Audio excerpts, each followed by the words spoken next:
Open. We begin with a core contrast. Lust takes it consumes and extracts. Love adds it builds, nourishes, and grows shared life. This video explores how chronic, compulsive sexual desire and objectifying behavior harm partners, families, and individual well-being.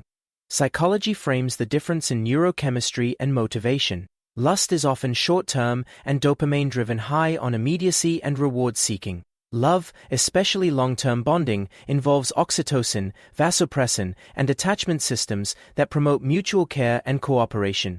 Look for patterns: objectification of partners, secrecy or defensiveness about sexual behavior, compulsive pornography use, repeated infidelity, transactional intimacy, and boundary violations.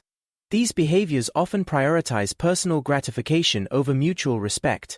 The World Health Organization's ICD-11 includes compulsive sexual behavior disorder, CSBD, as a condition characterized by persistent patterns of failure to control intense sexual impulses, leading to distress or impairment. This frames severe compulsive patterns as a clinical issue, not merely a moral failing. Neuroimaging research has found associations between heavy pornography use and changes in brain structure and reward circuit function.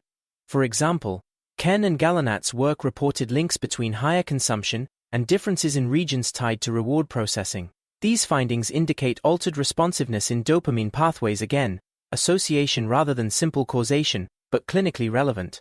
Meta-analytic and empirical work, such as research summarized by Wright and colleagues, shows associations between high consumption of certain types of pornography, particularly violent or degrading content, and increased endorsement of hostile sexual attitudes or aggression. Correlation does not equal causation, but the literature documents measurable risk patterns and shifts in attitudes.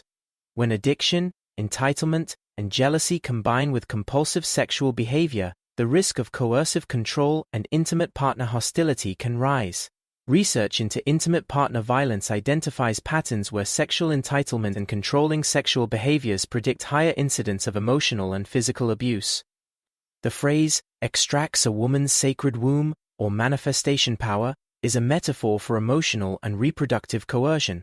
When a partner uses a woman's fertility, labor, creativity, or emotional resources for his gain, without reciprocity. Research on reproductive coercion shows how partners can sabotage contraceptive use or pressure pregnancy, undermining autonomy and long-term flourishing. Documented consequences include erosion of trust, reduced relationship and sexual satisfaction, parenting instability, and intergenerational harm. Children exposed to unstable parenting or relational conflict face measurable risks in attachment and emotional development. Relationship research links unresolved compulsive sexual behavior to lower marital satisfaction and higher divorce risk. There are evidence-informed paths to safety and recovery. Trauma-informed therapy, specialized treatment for CSBD, clear boundaries, accountability tools, and couples counseling focused on rebuilding attachment. Legal and health resources exist to protect reproductive autonomy in cases of coercion. If you or someone you know is at immediate risk, contact local emergency services or domestic violence hotlines. Closing. Addressing destructive patterns requires clear-eyed accountability and compassionate intervention.